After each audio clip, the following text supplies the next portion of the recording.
Yeah, what a huge win, a pleasing win. You know, we said to the girls prior to the game that it was about us. The performance was all about us today. You know, not forgetting the opposition. You know, it was a reflection of how good we were.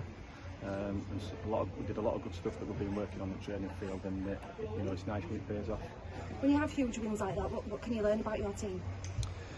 Well, consistency really. I think consistency is key when you're getting a lot of success on the field, and the challenge to the players is to keep that consistency, and the challenge is to keep your standards high and not drop and build for next week. So that's always the challenge. You know, it's easy to go into second game. We didn't do that today. You know, we pushed on, and that was a real pleasing aspect.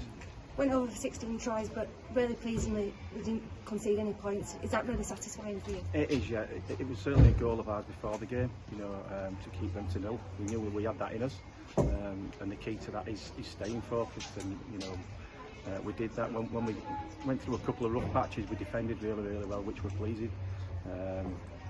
Yeah, so it was a goal of ours, and it's nice to keep them to 0. We played Giants, I think it was on the opening game of the season. Yeah. How much do you think your team's grown? Can you see how they've developed even from that first game this year? Yeah, definitely, yeah. Like I said before, a lot of things we've been working on in the training field is starting to come to fruition, which is always nice to see as a coach. You know, it can get frustrating at times when things don't come off you, but today we did a load of good stuff, you know, what we've been working on in the training field. Just nice to see as a coach. Does it make the selection process difficult this when they're all performing so well? Yeah, it does. It does. You know, it's never easy telling players that they're not selected for that game when not a lot of them have done things wrong. You know, we rested a few today, just carrying niggling injuries, knowing that we had a big game next week against Saints.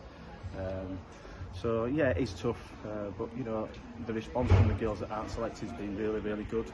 And it's nice to have them all around the squad. We're all here today supporting them, which is nice to see.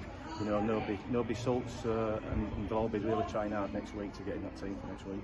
You mentioned that massive game against St Helens and at Headingley again. That's going to be special, isn't it? Yeah, you know, they're the games you want to play in as players, aren't they? You know, Saints' record speaks for itself, and you don't really have to get the players up for that. You know, they get themselves up for it. It's just a matter of tweaking a few things in training, working on what we've done well today, and I'm sure if we play like that next week, I'm sure we'll get a result. These games at Headingley have been really special, haven't they? And playing again for the men's game, you're hoping lots of people can come down, because it does make a difference, doesn't it? Oh, it's massive for the girls, you know, seeing support. I mean, just seeing at the end of the last 2 games we played at Headingley, going over to that south stand and, you know, giving them a clap, it's just good for the girls overall. You know, it gives them a massive buzz.